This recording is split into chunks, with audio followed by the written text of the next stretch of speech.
Welcome to this lecture on energy control model and hazard control hierarchy. Energy control model and hazard control hierarchy.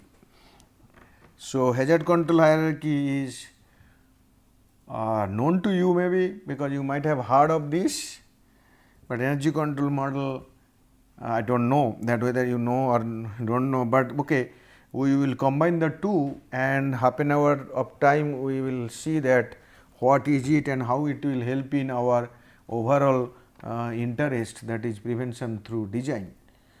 So, let us see the contents.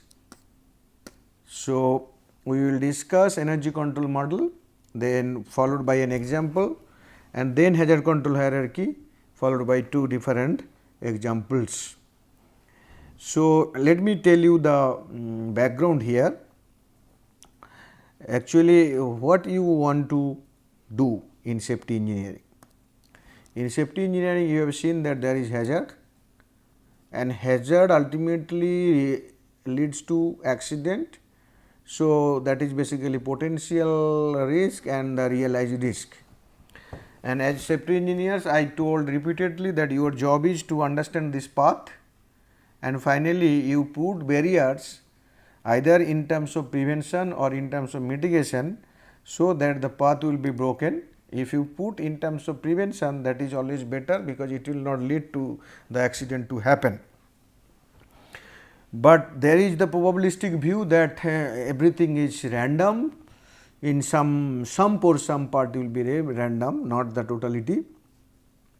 So, there will be some accident, and accordingly mitigation is also very important concept, and you have to give that mitigative measures. What I will say, mitigative measures must be there. So, now in this particular lecture, we try to find out that how to come to those mitigative preventive measures, particularly or the mitigative measures, prevention and or mitigative measures. That is what is our job today. It is not that we will see that exactly the context specific preventive measures or mitigative measures.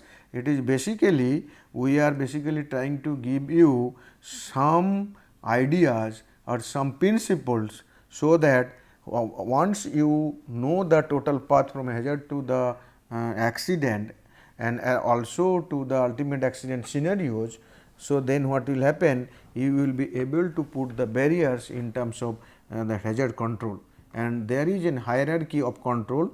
Hierarchy means something is better than the others.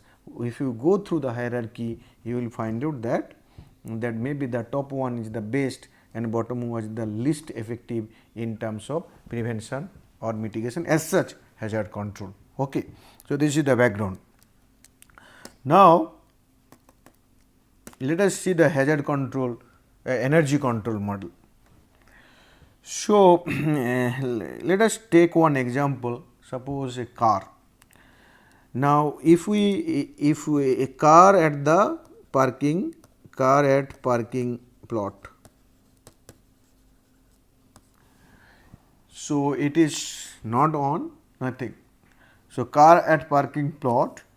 So, it is zero energy state in the sense that there is no kinetic energy involved there.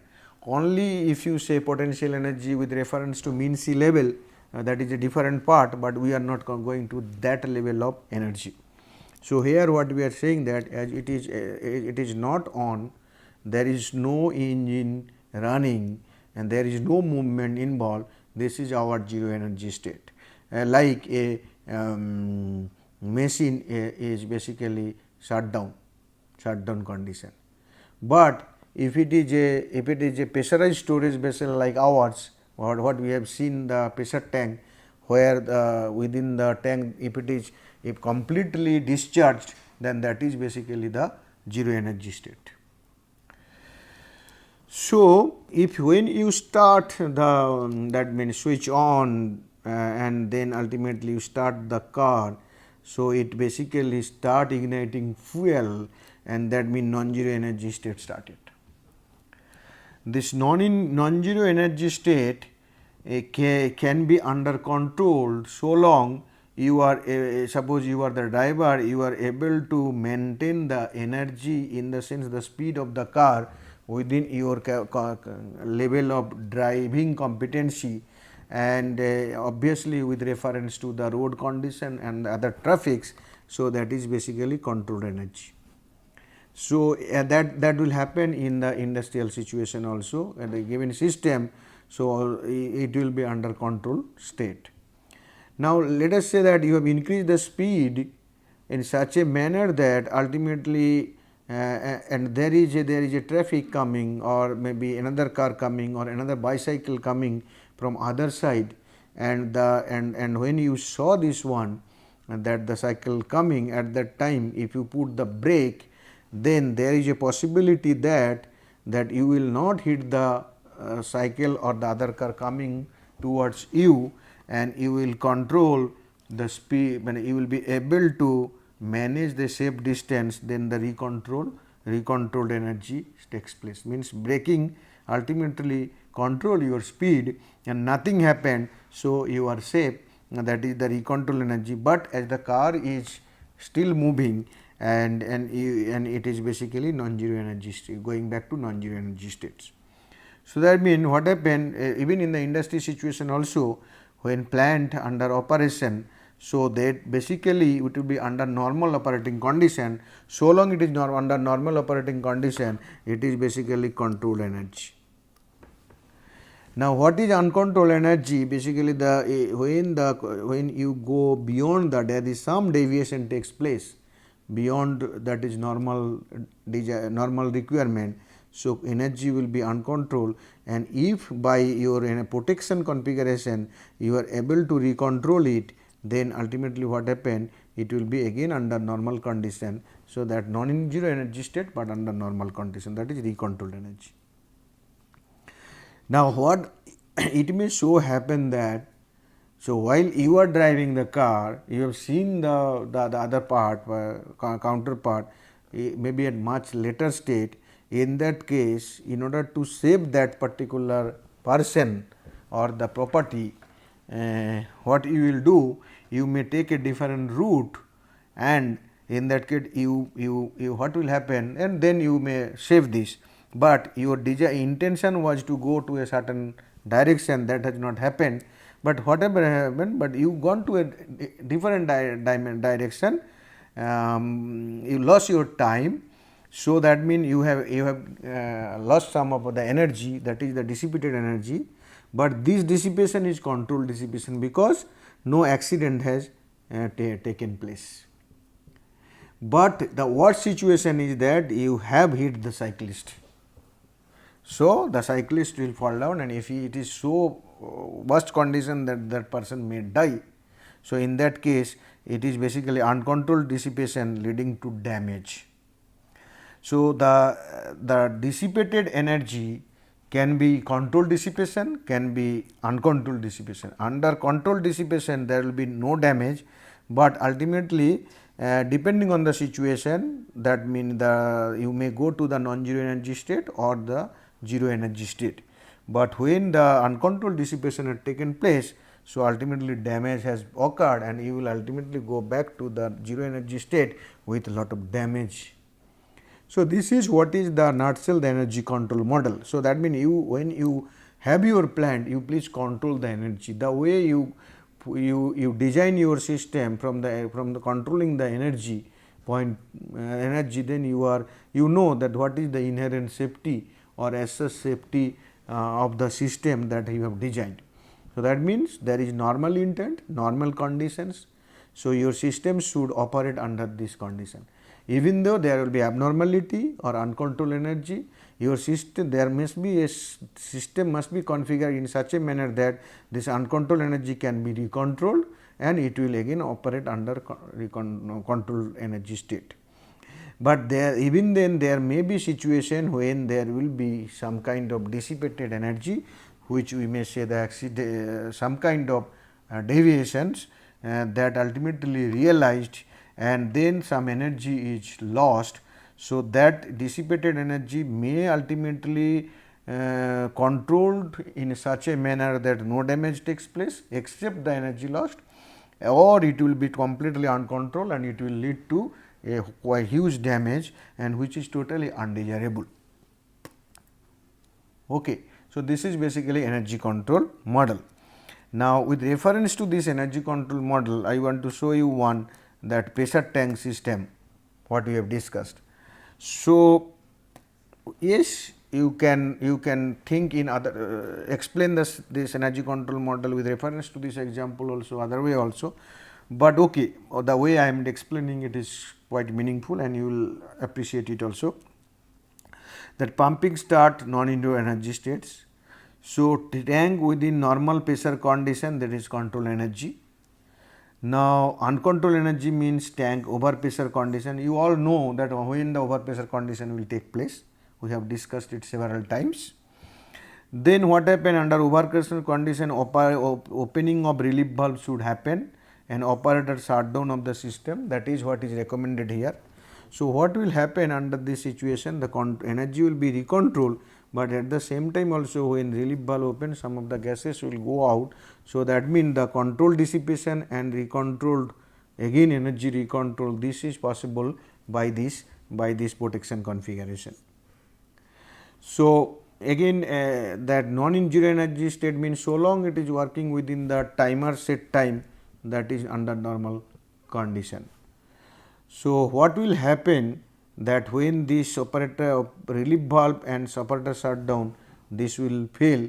So, there will be ultimately, that means the control dissipation, recontrol of energy as well as control dissipation both fails, then there will be uncontrolled dissipations, means you are not able to bring down the pressure to the designed level, and over pressure condition it will persist, maybe pressure go on increasing, and under certain pressure tank rupture will take place and this lead to damage to the tank, to the system, to the surroundings also. Okay. So, this is a simple example, but in your plant it will be a huge one.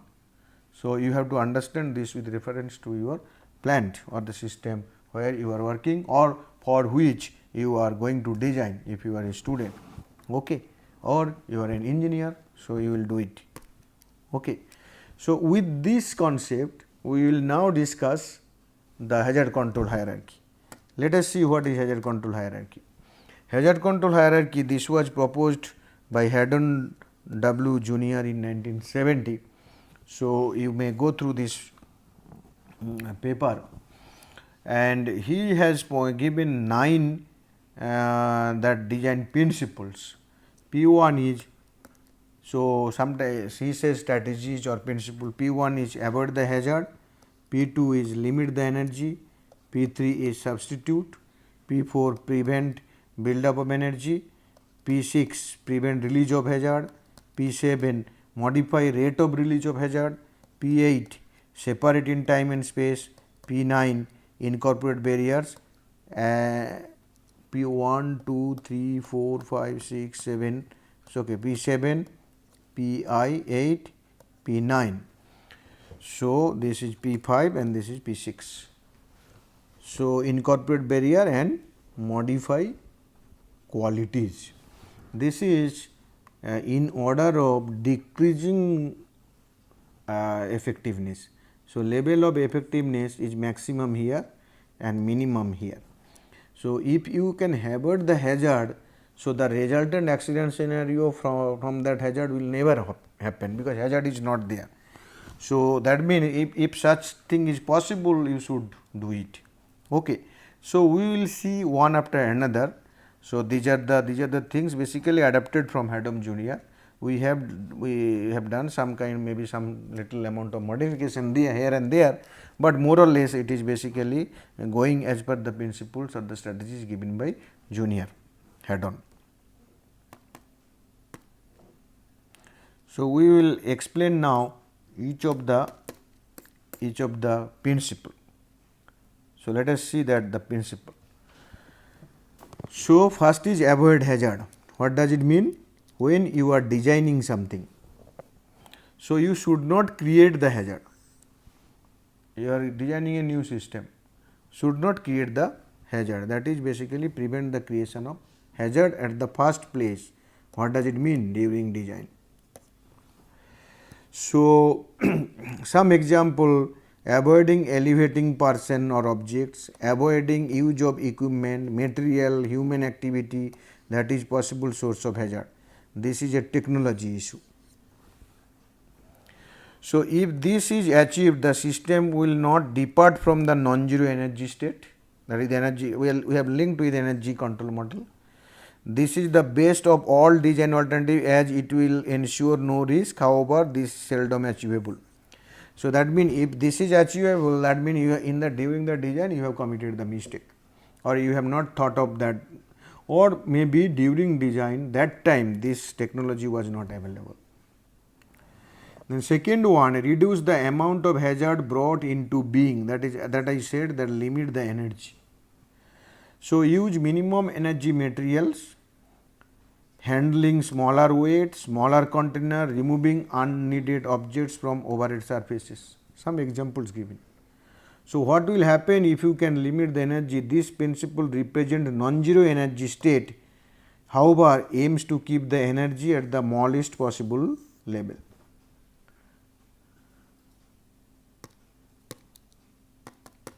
Then let us see the third one, substitute. What does it mean?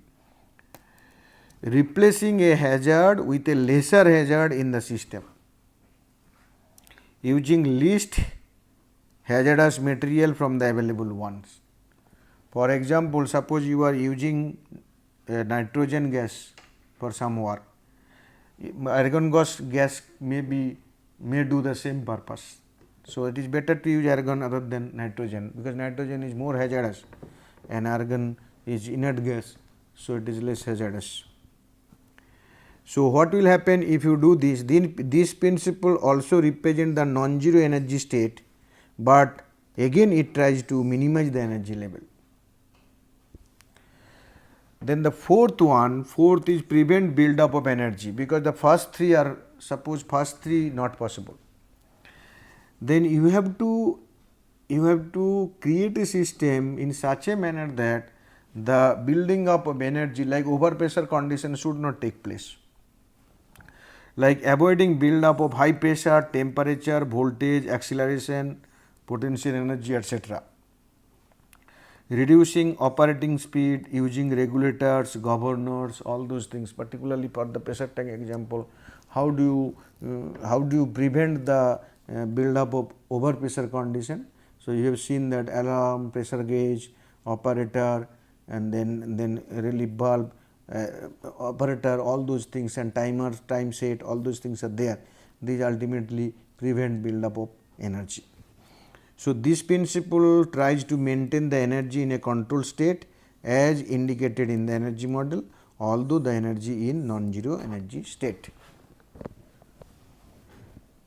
Okay. So,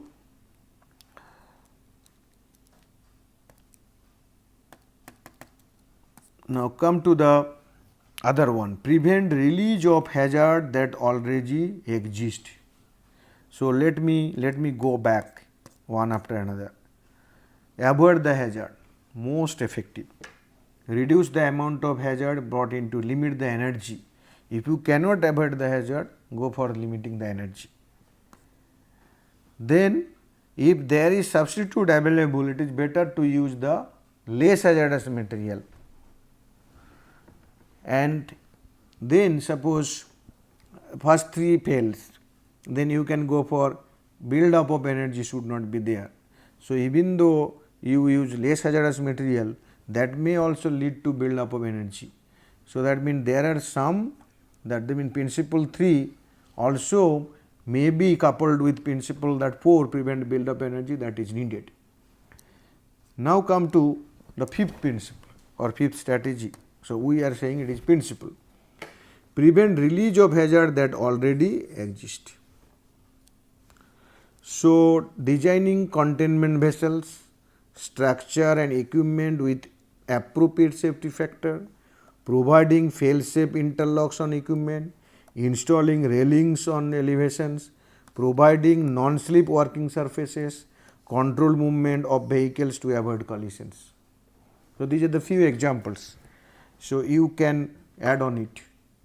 So, what will happen if we apply this principle? This principle maintain the energy in a control state, within control. Next is modify rate of release of hazard from its source. That means here you are preventing release, here you are slowing down the release. Okay. In P4 prevent build up of energy, P6 okay, even if build up it should not be released, that energy should not be released. Then 6, if it is to be released, then it's the release of energy should be slow. Okay. So, providing safety valve, you have seen that relief valve, airbags in automobiles, etc. If there is an uncontrolled energy in the system, applying this principle will recontrol energy in the energy model. So, see ultimately this up to P5 what we are saying, that maintain energy in the control state. When going to P6 what we are saying, that it is basically uncontrolled energy state and you are basically recontrolling the energy.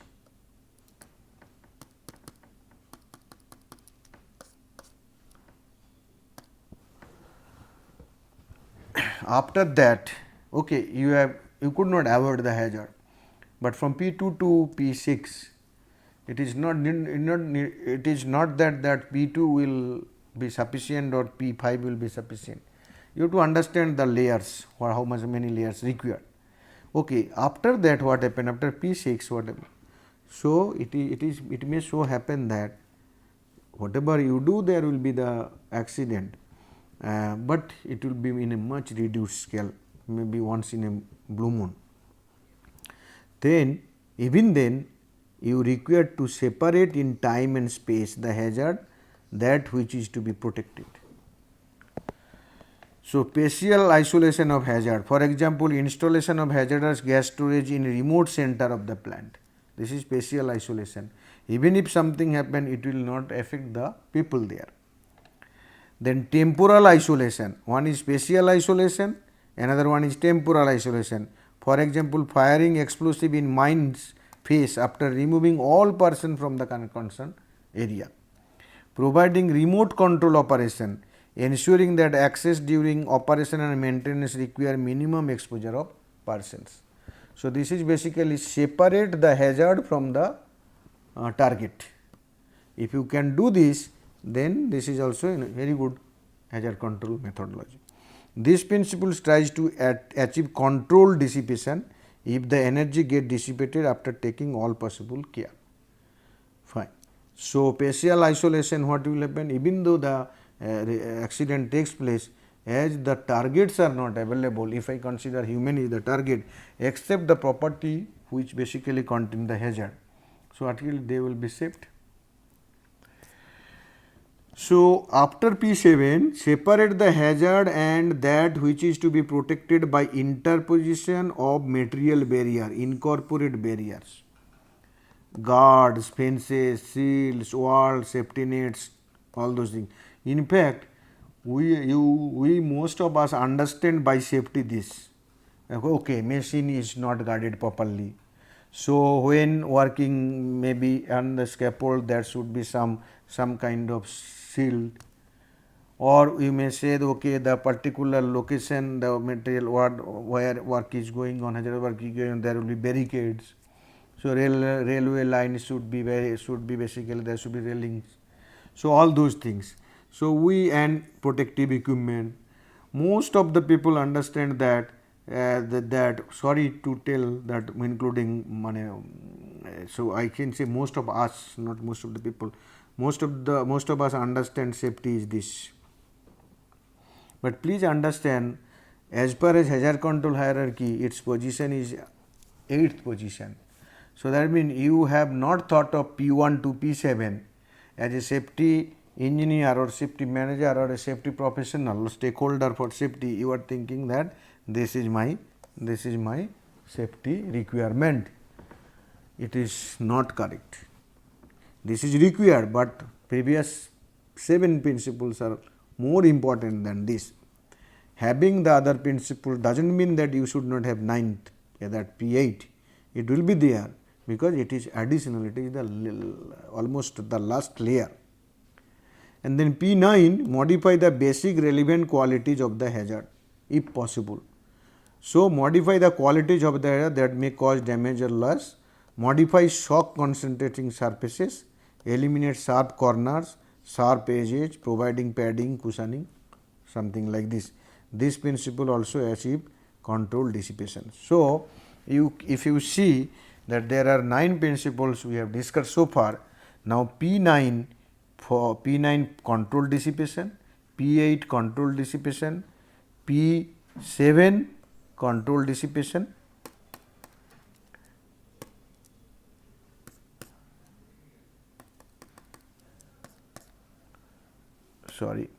then your P6 recontrol the energy, P5 maintain within control. So, that means up to P5 it will help you in to operate within the control limit. P6 that recontrol the energy, then P7, P8, P9 they are controlled dissipation. So, ultimately that means accident has taken place or some undesired event has taken place. So, that is why this hazard control hierarchy is a very important one, and please keep in mind that if you really understand the hazards and ultimately the path leading to accidents, and if you understand, if you have engineering knowledge, design knowledge, that the system knowledge and hazard knowledge, with the help of hazard control hierarchy you will be able to find out the barriers, what I can say, the protection measures. It will be from the prevention and as well as mitigation point of view. And I am expecting that there are many industry professional who may be that going through this particular course.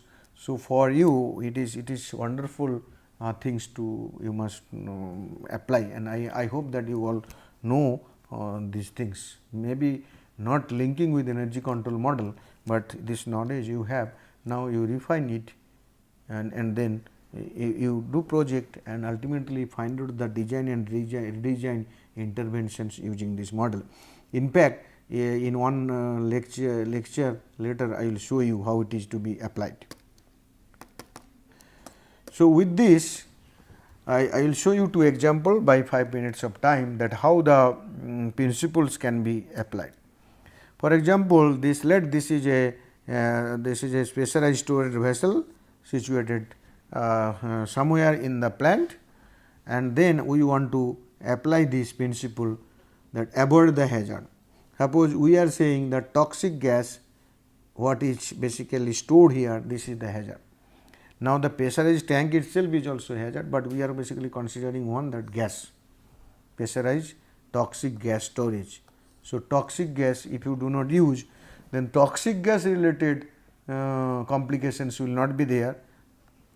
Now, limit the energy means reduce the quantity of toxic gas. Substitute, use non-toxic chemically inert gas. Prevent build up, avoid high pressure and high temperature, high pressure, high temperature situation. Prevent release, design vessel with appropriate safety factor. So, that what will happen? The leakage, the holes in the tank, it will not take place. So, release is not possible. Modify rate of release. So, okay, there can be, but there is a limit of the pressure, then you must have the relief valves. So, rate of release will be modified. Separate in time and space, diverting leakage through fans, blowers, this fan can blow to another direction, if that will basically that space wise separate, time wise, and or evacuation of person, so that people will not get affected. Incorporate barriers means provide gas mask.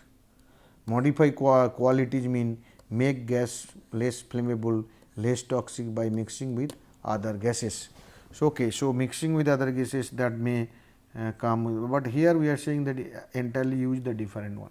Okay, so this is one example, but please understand there are many more hazards. We are basically considering only the toxic gas. So, with reference to toxic gas, what you will do, that is given here. Another one, suppose a typical mining case, suppose roof fall in mines. So, what is the hazard? Can you avoid roof fall in underground mines? So, yes, if there is a technology that will be such that roof fall will be completely eliminated, fine. So, but here what happen, I agree, impossible unless technology changes, that is the system is designed in such a way that unprotected roof doesn't exist, roofs do not exist. If you can make it possible, otherwise limit the energy, control the size of the fall, size of unprotected roof through height of the seam, gallery width, pillar size, etc.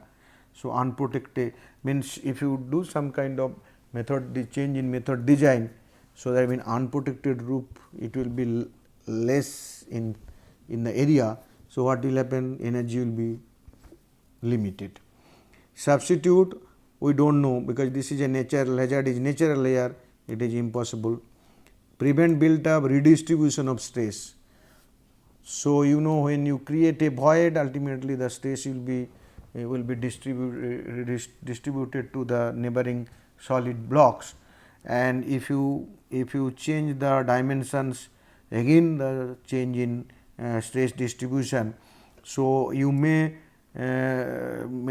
extract the mine in such a manner that the redistribution of stress will be in such a manner that it will not make building up the pressure or the roof load, rather it will help in that means preventing that kind of load, which ultimately causes the roof to collapse. Then prevent release, support system, it is obvious support system is there, roof support. Modify rate of release also through roof support system. Suppose if you use the roof bolting and if you use the timber support, and definitely there will be different kind of impact. Now, separate in time and space, allow roof fall in the worked out area, do not allow persons to enter the unprotected area. In fact, it is in the regulation that it should not be done. Incorporate barriers, use helmet and guards, always you use. Modify qualities, dressing to remove sharp corners and loose coal lumps. So, it is done in mine, but please remember that during dressing the roof may fall and it will ultimately lead to accident. So, dressing is also a hazardous job, but if you do dressing with proper precaution, what will happen, ultimately the quality of roof will be from damage point of view, it will be changed and the impact will be less. Okay. So, this is what is the energy control model and hazard control hierarchy, which can be used in the industry to prevent accident, protect target or people from accident. Okay. So, this is what is the reference, Haddon Junior, this will be, it is 1970, on the escape of tigers, an ecological note, American Journal of Public Health 60, this is the editorial part, from this I have taken. Okay. Okay, I hope that you enjoyed this lecture. Here what we have discussed, we discussed that safety is energy control. How? Because whatever small work you do, there is energy of one or more kinds. So, if you know how to control the energy, then ultimately you know how to achieve the desired safety. So, that is why we have given you the principles or the philosophy of hazard control model and the principles behind it, and at the same time with the that hazard control hierarchy developed by Haddon W. Junior, we linked with the energy control model, and we have shown you the 9 principles and how those principles can be applied in real world situation. So, this is a very important concepts for all safety engineers, and in later class we will see that use of this in designing safety related intervention. Thank you very much.